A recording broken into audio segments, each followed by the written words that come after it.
വലൈക്കും വറഹ്മത്തുള്ളാഹി വബറകാത്തു. തെരഞ്ഞെടുപ്പ് വരികയാണ്. രാഷ്ട്രീയക്കാർക്ക് വലിയ ആഹ്ലാദമാണ്. ആരാ ജയിക്കുക ആരാ തോൽക്കുക എന്ന ഭയങ്കരമായ സന്തോഷവും വിഷമവും ഒക്കെ കൂടിയായിട്ട് ഇങ്ങനെ രാഷ്ട്രീയ ജ്വരം തലക്ക് പിടിച്ചവർക്ക് അത് വളരെ വിഷമം തന്നെയാണ്. രാഷ്ട്രീയ ജ്വരമില്ലാത്ത, രാഷ്ട്രീയം തലക്ക് പിടിക്കാത്ത സാധാരണക്കാരായ ആളുകൾക്ക് വലിയ വിഷമം. ഹോർമുസ് കടലിടുക്ക് അടച്ചു, പെട്രോളിന് വില കൂടിക്കൊണ്ടിരിക്കുന്നു, പെട്രോൾ കിട്ടാനില്ലാണ്ടാവുന്നു, ഗ്യാസ് തീരെ ഇല്ലാതെ പലയിടത്തും ഹോട്ടലുകളൊക്കെ അടച്ചിട്ടിരിക്കുന്നു. എങ്ങനെ റബ്ബെ ജീവിച്ചു പോകും? സാധനങ്ങൾക്കൊക്കെ ഇങ്ങനെ വില കൂടിയാൽ പെട്രോൾ ഇല്ലെങ്കിൽ പിന്നെ സാധനം വരൂലല്ലോ, വണ്ടി ഓടൂലല്ലോ. ഇങ്ങനെയുള്ള വ്യാധിയിലും വിഷമത്തിലുമൊക്കെയാണ് സാധാരണക്കാരായ 90% ആൾക്കാരും. മറ്റത് LDF, UDF, BJP തെരഞ്ഞെടുപ്പിൻ്റെ ഹരത്തിലുമാണ്. ഇവിടെ നമ്മൾ മനസ്സിലാക്കേണ്ടത് LDF ജയിച്ചാലും വേണ്ടിയില്ല, UDF ജയിച്ചാലും വേണ്ടിയില്ല, സവർണ ഫാസിസ്റ്റുകളായ ദുർഭൂത ശക്തികളായ ഇന്ത്യ രാജ്യത്തിൻ്റെ ഘടകവിരുദ്ധ ജനാധിപത്യത്തിൻ്റെ ശത്രുക്കളായ വർഗീയത കൊണ്ട് ഒരു രാഷ്ട്രം കെട്ടിപ്പടുക്കാൻ വേണ്ടി ശ്രമിക്കുന്ന BJP വിജയിക്കരുത്. വർഗീയ ശക്തികൾ വിജയിക്കരുത്. അതിനു വേണ്ടി ആത്മാർത്ഥമായി ശ്രമിക്കുക. പിന്നെ രാഷ്ട്രീയ പാർട്ടികൾ ആര് ജയിച്ചാലും രാഷ്ട്രീയ ജ്വരമില്ലാത്തവർക്ക് ഇപ്പോൾ അതൊരു പ്രശ്നമല്ല. ആര് ജയിച്ചാലും കുറേ തെറ്റുണ്ടാവും, കുറേ ഗുണമുണ്ടാവും. എല്ലാ നിലക്കും തെളിഞ്ഞിട്ട് ഉഷാറായിട്ട് ഭരിക്കാൻ പറ്റിയ ഒരു പാർട്ടിയുമില്ല. അത് UDF ആയാലും ശരി, LDF ആയാലും ശരി. അത് നമ്മൾ പ്രത്യേകം മനസ്സിലാക്കുക. അതുകൊണ്ട് ആരെടുത്തും തെറ്റുണ്ടാവും. ഇപ്പോൾ സ്റ്റേജിലൊക്കെ ഇനിയിപ്പോൾ ഏറ്റവും അധികം മുസ്ലിങ്ങളോടാണ് ഞാൻ പറയണത്, ഏറ്റവും അധികം ഫിത്തിനും നമീമത്തും ഗീബത്തും പരദൂഷണവും ഒക്കെ നിറഞ്ഞ് ഈ തെരഞ്ഞെടുപ്പ് കഴിയണത് വരെ ഭയങ്കരമായിരിക്കും. അവനത്തെ നാവ് കൊണ്ട് ഇനി എന്തൊക്കെ പറയാണ്ടോ അതൊക്കെ പറഞ്ഞു തീർക്കും. എന്നിട്ട് ഒരുപാട് കുറ്റം ആഖിറത്തിലേക്ക് ഉണ്ടാക്കി വെക്കും. ഖബറിൽ ഒരുപാട് കുറ്റങ്ങൾ ഉണ്ടാക്കി വെക്കും. അതാണിപ്പോൾ സത്യത്തിൽ നടക്കുക. അതിനു വേണ്ടി അവിടെ പിന്നെ ദീനൊന്നും നമുക്ക് പ്രശ്നമൊന്നുമല്ല. ചാടിക്കളിയും കൂത്തുകളിയും എല്ലാ കളിയും ഉണ്ടാവും.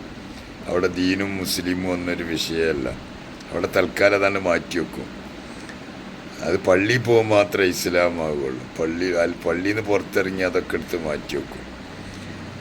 അവർക്ക് ഇതൊന്നും പറഞ്ഞാലൊന്നും നടക്കില്ല. കാരണം രാഷ്ട്രീയ ജ്വരം തലക്ക് പിടിച്ചിട്ട് എങ്ങനെങ്കിലും അധികാരം കിട്ടണേ എന്നുള്ള തീവ്രമായ ശ്രമത്തിലാണ് രണ്ട് പാർട്ടിയും, രണ്ട് ടീമും.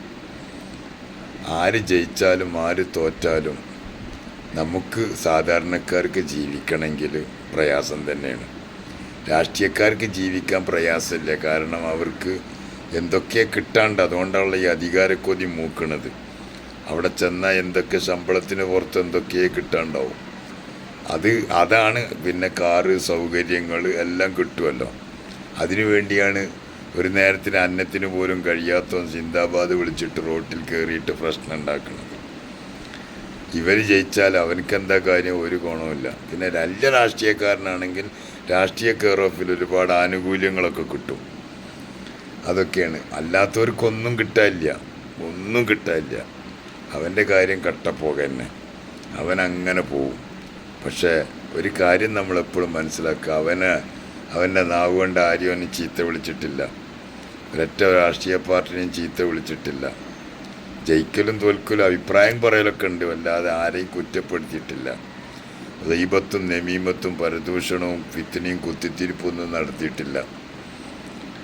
അതിനുവേണ്ടി അവിടെ ഇസ്ലാമില്ല, ഈമാനില്ലാതെ രാഷ്ട്രീയത്തിൻ്റെ ജ്വരം പിടിച്ചിട്ട് സ്റ്റേജിന്മേൽ കയറി ഇല്ലാത്ത പച്ചക്കളവുകൾ പറഞ്ഞിട്ടും എങ്ങനെങ്കിലും ഒന്ന് ജയിക്കണേന്ന് ആഗ്രഹിച്ചിട്ട് വോട്ടർമാരെ കയ്യിലെടുക്കാൻ വേണ്ടിയുള്ള എല്ലാ കുതന്ത്രങ്ങളും നടത്തിക്കൊണ്ടിരിക്കുകയാണ് ഇരു പാർട്ടികളും. ഏതായാലും അതിൽ നിന്നൊന്നും പിടിച്ച് പെടാതെ ഒറിജിനൽ നല്ലൊരു ഇന്ത്യ രാജ്യത്തെ യഥാർത്ഥ പൗരനായി ജനാധിപത്യത്തെ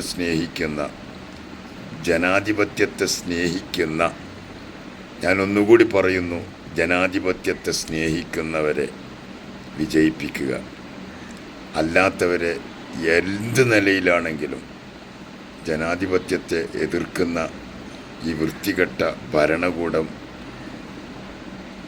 അവരെ ഭരണകൂടത്തിലേക്ക് വരുത്താതിരിക്കാൻ, ഒരു MLA പോലും ആക്കാതിരിക്കാൻ, സവർണ ഫാസിസ്റ്റുകളെ BJPക്കാരെ ഒരു ഭരണത്തിലും വരുത്താതിരിക്കാൻ കേരളത്തിന് നല്ലൊരു മാതൃക കാണിച്ചിട്ടുണ്ട്. ആ മാതൃക നിലനിർത്തണം എന്ന് പ്രത്യേകമായിട്ട് എല്ലാവരോടും ഓർമ്മപ്പെടുത്തുകയാണ്. അവർക്കൊരിക്കലും കൊടുക്കരുത്. അത് നമുക്ക് കേടായി വരും. ഇന്ത്യ രാജ്യത്തിന്, മുസ്ലിങ്ങൾക്കെന്നല്ല, മൊത്തത്തിൽ കേടാണ്, അപകടമാണ്.